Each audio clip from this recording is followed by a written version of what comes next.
例如，目前主流讲烘焙课的国外大师们，大多数都是使用比较大的烘焙机，6公斤都很少，一般都是10几公斤、20几公斤、30几公斤，甚至更大的都有。所以烘焙曲线就会对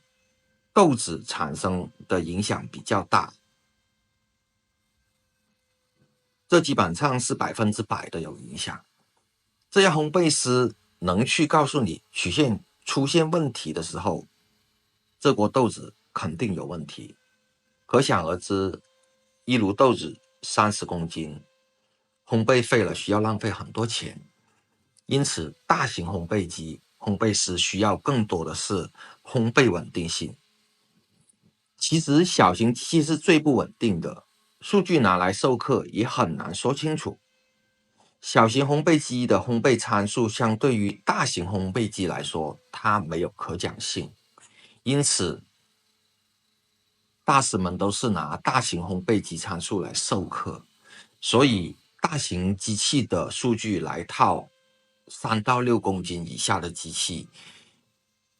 在逻辑上基本是对的，但是所出现的参数不一定让你去搞明白原因。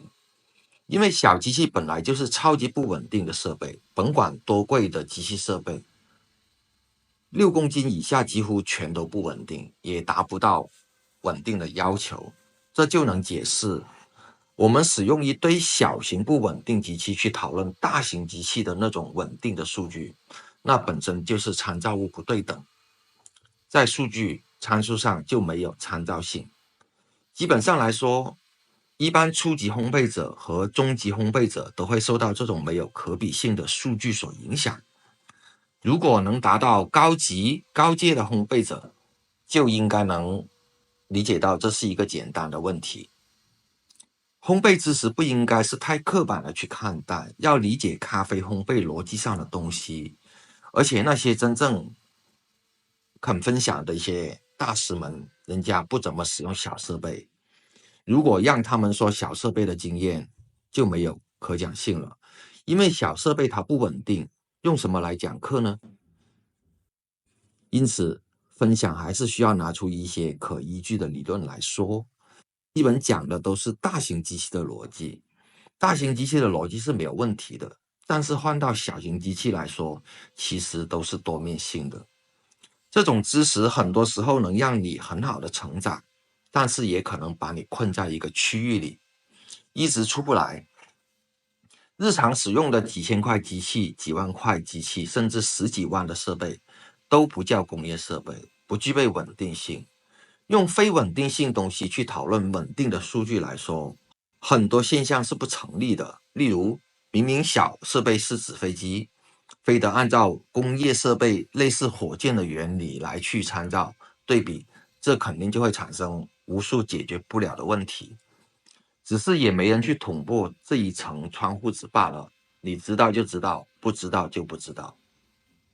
所以烘焙出来的豆子，除了查看烘焙曲线，还要通过杯测来辨别。例如，你能直接的喝出来问题，因为那些喝出来的问题，可能就是烘焙曲线里面所烘焙不恰当所展现出来的烘焙瑕疵，那就说明这个机器的曲线对咖啡豆的质量影响比较大，那当然要进行调整，需要研究调整是如何加火、减火、封门等等。以此来看，烘焙曲线上出现不平滑，或者说过度平滑，还是需要靠杯测来评定，比较更客观的体现出豆子的品质。喝明白了，比看曲线更容易调好烘焙。看烘焙曲线未必会看到真实的东西。欧美的咖啡烘焙数据都是非常准确的，只是说很难拿到那些大型设备的准确数据公布途径及数据的真实性。因此，你看到参考数据都不是现在主流的数据参数。大型设备都是中度、中深度、深度左右烘焙，浅烘焙的都很少。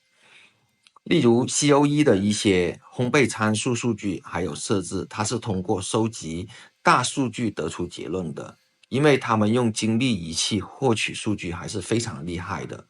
只是真的很难获得到数据渠道，所以目前的参数都是落后的。使用落后的数据去对比其他就不太一样了。这一期的视频分享就先到这里，未完待续。欢迎关注提斯特咖啡视频号，谢谢。